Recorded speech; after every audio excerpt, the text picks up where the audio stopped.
Welcome. What you are about to watch is not science fiction, and it is not folklore. It is a serious investigation into one of history's most compelling unresolved questions: the mystery of the copper plates of Michigan, artifacts that suggest Phoenicians in North America. Across the world, in universities, research institutes, and field excavations, serious scholars are wrestling with evidence that does not fit the accepted story. Evidence that has been documented, measured, and peer-reviewed, and that still has no satisfying conventional explanation. We are going to look at that evidence carefully, without prejudice in either direction. Not dismissing what is extraordinary, but not accepting it without scrutiny either. The truth, as always, is in the details. Beginning in the 1890s, thousands of clay and copper tablets were unearthed across Michigan, bearing inscriptions in what appeared to be ancient Semitic scripts: Hebrew, Phoenician, Assyrian. If genuine, they would prove contact between Old World civilizations and North America 2,000 years before Columbus. Farmers and excavators pulled them from the soil of the Great Lakes region in numbers that seemed impossible to fabricate: over 3,000 artifacts by 1920. Scholars from the Smithsonian Institution were dispatched to investigate. The inscriptions were unlike anything produced by Native American cultures. They appeared to show biblical scenes, ancient Near Eastern symbols, and lettering that resembled Phoenician and Hebrew alphabets. For a brief window in the late 19th century, some credentialed academics declared them authentic. Then the skeptics arrived and the case collapsed, or did it? Most archaeologists consider them fraudulent. The debate has never been fully resolved. Who placed 3,000 artifacts into Michigan soil and why? This is where our investigation begins. Stay with us, because the further we go into the evidence, the more extraordinary it becomes. The story you think you know is only the surface. Beneath it lies something far more remarkable. Let us begin. Before we examine the specific evidence, we need to step back and understand the context. This case does not exist in isolation. It sits within the wider world of ancient technological anomalies, and to properly evaluate what we are looking at, we need to understand the broader picture that surrounds it. The official story of technological progress follows a reassuring arc: stone to LS giving way to bronze, bronze to iron, iron to steel, and finally the Industrial Revolution catapulting humanity into the modern age. In this narrative, each generation inherits a slightly more sophisticated toolkit than the last, and no knowledge is ever truly lost. It is a comfortable story. It is also, in key respects, demonstrably false. History is littered with technological achievements that appeared centuries before their supposed invention, vanished after the cultures that created them collapsed, and were reinvented, often with great difficulty, by later civilizations who had no idea the knowledge had ever existed. Roman concrete was stronger and more durable than most modern concrete, and was not matched again until the 21st century. Greek fire, the incendiary weapon that protected the Byzantine Empire for centuries, has never been fully reproduced. Damascus steel, capable of holding an edge that modern metallurgists struggle to replicate, disappeared with the craftsmen who made it. These are not myths. They are documented historical losses of genuine technical knowledge. When we encounter an object from the ancient world that should not exist, a battery from Baghdad dated to the Parthian era, a computing mechanism salvaged from an ancient shipwreck, a map showing geographical features that were not officially discovered for another millennium, the temptation is to dismiss it as misidentified or misdated. That dismissal is sometimes warranted. But when such objects accumulate, when the pattern becomes too consistent to ignore, the honest response is to ask whether our model of ancient capability is simply wrong. This context matters because it tells us something important. What we are about to investigate is not an isolated curiosity. It is part of a pattern that researchers in multiple fields have been independently documenting for decades. And patterns in science demand explanation. With that foundation in place, let us now turn to the specific case at hand. Now we reach the heart of the matter.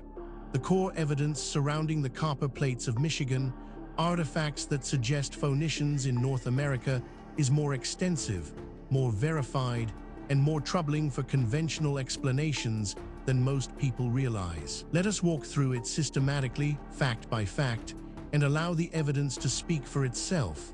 We are not going to speculate here.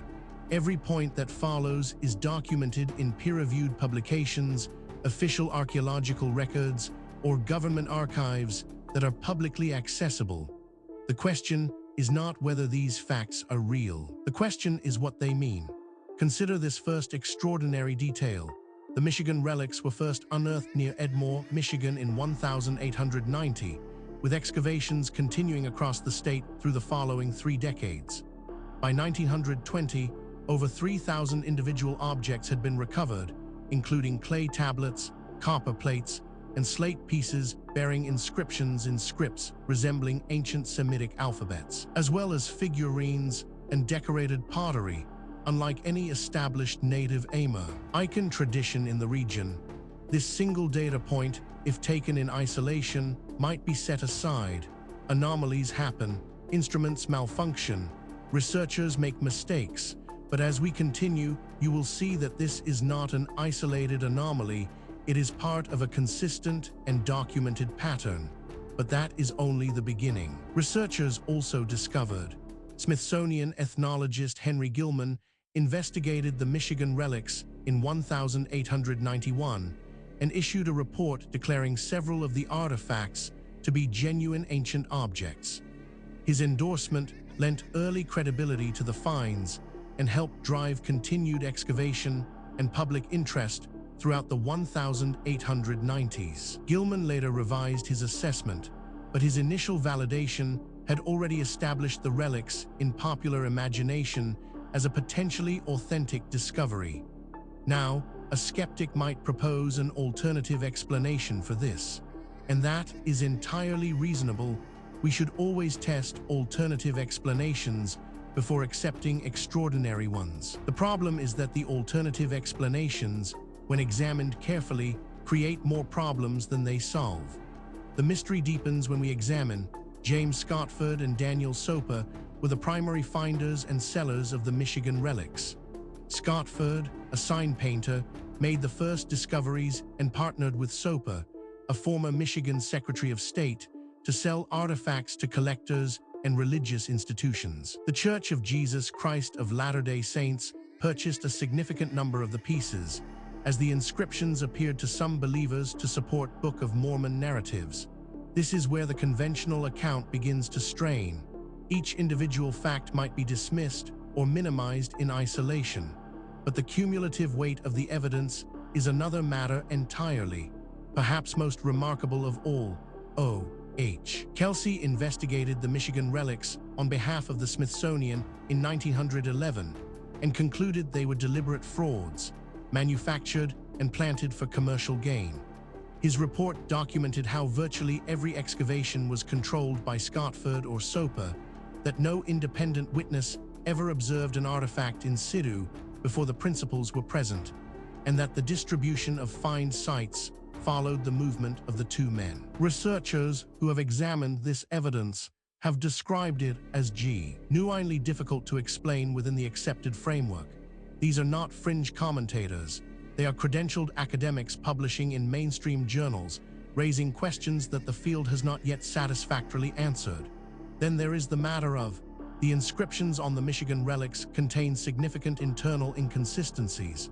They mix characters from different ancient scripts, Hebrew, Phoenician, and Assyrian, in combinations that would be linguistically incoherent. Some characters resemble letters from 19th century academic textbooks on ancient scripts rather than authentic ancient inscriptions, suggesting the creator copied from published reference works available in American libraries of that era. What makes this particularly significant is its independence from the previous points. This is not a case of one theory requiring another. These are separate lines of evidence converging on the same uncomfortable conclusion. Adding to the enigma is this finding. Ezra Stiles, investigating the tablets at Yale, found numerous anachronisms and inconsistencies in the inscriptions that placed their manufacture firmly in the modern era. Metallurgical analysis of the copper plates later confirmed the metal was not processed using ancient techniques. Clay tablets showed evidence of recent firing rather than the gradual hardening that occurs over centuries of burial in soil, effectively ruling out genuine pre-Columbian origin for the objects tested. Taken together, these facts form a pattern that cannot be explained by coincidence, misidentification, or methodological error. Each piece of evidence has been examined by skeptics. Each has been subjected to alternative explanations. And in each case, the alternative explanation falls short of accounting for everything that has been documented. We are left with a body of evidence that demands explanation and an accepted narrative that does not provide one. This is where serious inquiry begins.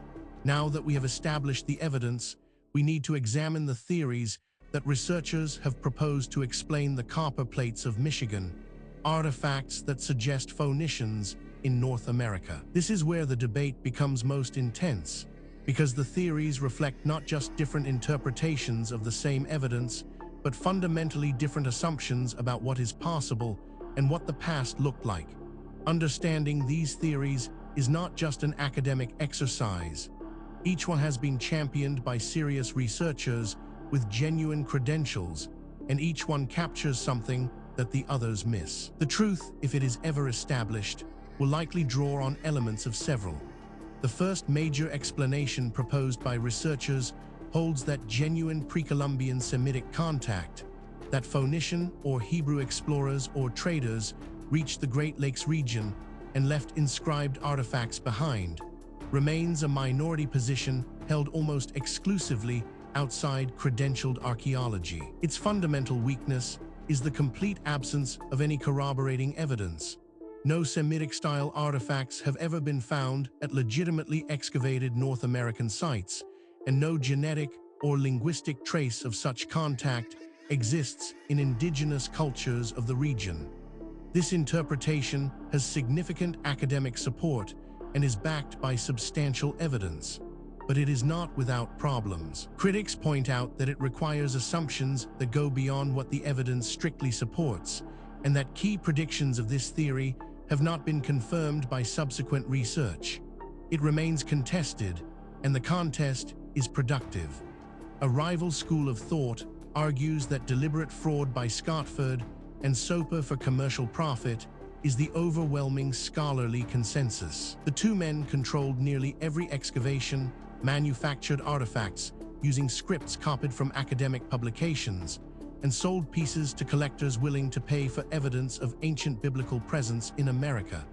The financial motive was clear, and the physical evidence of recent manufacture has been confirmed by multiple analyses conducted across more than a century of investigation. This theory is controversial, and deliberately so. Its proponents argue that the evidence demands an explanation outside the conventional framework. Critics counter that extraordinary claims require extraordinary evidence, and that the evidence presented, while suggestive, does not yet meet that standard. The debate continues in peer-reviewed literature. Perhaps the most unconventional theory suggests that genuine Native American symbolic objects misidentified as Semitic script by wishful interpreters has been proposed as a partial explanation for the most ambiguous pieces. The Great Lakes region does have a remarkable genuine prehistoric copper culture, the Old Copper Complex, dating back 4,000 to 6,000 years. Some researchers suggest that a small number of authentic indigenous copper objects may have been mixed with fraudulent pieces, complicating the blanket dismissal of every artifact in the collection. What is striking about this debate is not merely that experts disagree. That is normal and healthy in science. What is striking is the quality of the disagreement. Serious researchers, working from the same body of evidence, reaching genuinely different conclusions. That level of fundamental disagreement, when it persists over decades, is a signal that something important has not yet been understood. The question is not which of these theories is right. The question is whether any of them is right, or whether the truth is something that none of the current frameworks has yet been able to capture. The case surrounding the copper plates of Michigan, artifacts that suggest Phoenicians in North America, does not rest on speculation alone. What distinguishes this investigation from pure mythology is the existence of documented, physical, verifiable evidence, material that has been examined by credentialed researchers and whose authenticity is not seriously disputed. What is disputed is its interpretation. Let us review the most significant documented evidence as objectively as possible. We are not going to cherry-pick the data that supports a preferred conclusion. We are going to lay out what exists and let you draw your own assessment.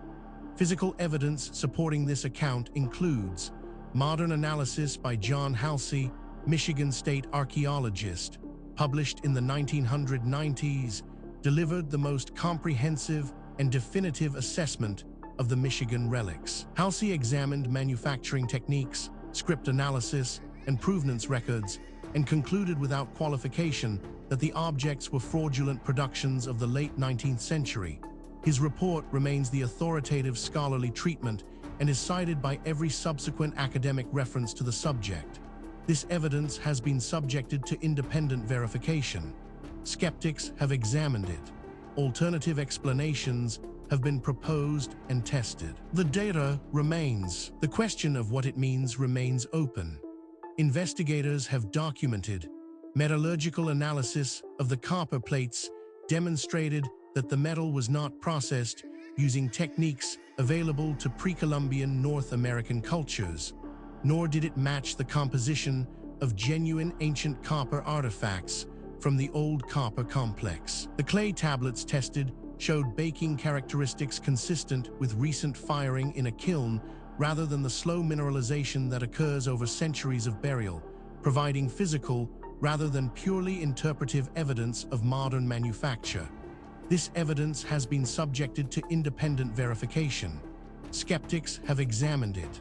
Alternative explanations have been proposed and tested. The data remains. The question of what it means remains open. On-site analysis revealed the provenance record of the Michigan relics is fatally compromised by the near-total control exercised by Scotford and Soper over every significant discovery. No artifact from the collection was ever recovered by independent excavators working without the principals present. All finds came from land connected to the two men or their associates. This pattern of discovery, combined with the absence of any corroborating Semitic contact evidence from legitimately excavated North American archaeological sites, leaves no credible evidentiary basis for authenticity. This evidence has been subjected to independent verification. Skeptics have examined it. Alternative explanations have been proposed and tested. The data remains. The question of what it means remains open. Each individual piece of evidence might, in principle, be explained away. A single anomalous artifact might be misidentified. A single anomalous date might reflect contamination. A single anomalous eyewitness account might reflect misperception. The question is whether all of the evidence can be explained away, and whether the explanations required are more or less plausible than the evidence itself. When multiple independent lines of inquiry converge on the same conclusion, that convergence is the most powerful signal in empirical science. And that is exactly what we are seeing here. We have examined the history, the evidence, and the theories surrounding the copper plates of Michigan, artifacts that suggest Phoenicians in North America. Now, we need to ask the question that is sometimes overlooked in discussions of ancient mysteries. Why does this matter? What does it mean for us today? It would be easy to file this away as an interesting historical curiosity, a puzzle from a distant past with no bearing on our present lives. That would be a fundamental mistake. The questions raised by this case touch on issues that are directly relevant to who we are, where we came from, and what the human story actually looks like before the period covered by conventional history. The Michigan Archaeological Society has formally declared the Michigan relics fraudulent, a position shared by every major American archaeological institution. John Halsey's definitive analysis remains unchallenged in peer-reviewed literature. The artifacts survive in private collections and fringe publications, where they continue to attract interest from groups seeking physical evidence of pre-Columbian biblical presence in America. The irony is that the genuine prehistory of the Great Lakes copper culture, the Old Copper Complex, dated 4000 to 1500 BC, and representing one of the earliest metalworking traditions in human history, is extraordinary on its own terms, requiring no fabrication to command scholarly awe. Furthermore, tools available to investigate these questions are advancing rapidly. Satellite imaging, ground-penetrating radar, ancient DNA analysis, isotopic tracing, and deep-sea sonar are all providing capabilities that previous generations of researchers could only dream of. Cases that were genuinely unresolvable 10 years ago are now open to new analysis. And the findings, consistently, are expanding rather than contracting the mystery. The investigation continues. New discoveries are being made. New analyses are being published. New voices are entering the conversation from disciplines that were not previously part of the discussion. The answers, when they come, and they will come, will not merely solve a historical puzzle. They will force a fundamental revision of assumptions that underpin our entire understanding of human history and human potential. We have now walked through the complete case of the copper plates of Michigan, artifacts that suggest Phoenicians in North America. From the historical record, through the physical evidence, across the competing theories, and into the modern significance of what remains unresolved. What the story of Michigan relics ultimately reveals is not just a historical puzzle, it is a mirror. It reflects our assumptions back at us, our assumptions about what ancient people were capable of, about how knowledge is gained and lost across the centuries, and about the relationship between what we know and what we merely think we know. The evidence presented in this documentary is real. The questions it raises are genuine. The debate among researchers is ongoing, and that is healthy. Science is not a set of conclusions. It is a process. And the process requires that we remain open to evidence that challenges what we thought we knew, however uncomfortable that challenge might be. If you came to this documentary as a skeptic, we hope the evidence gave you something to think about. If you came as a true believer, we hope the critical examination gave you a more nuanced picture. The truth, as always, lies in the evidence, not in what we want to be true. Thank you for watching. If this investigation sparked your curiosity, please subscribe to the channel. We publish new documentaries every week, covering the full range of historical mysteries that the mainstream has not yet adequately explained. Leave a comment below telling us which case you want us to investigate next. The conversation continues. The investigation never ends.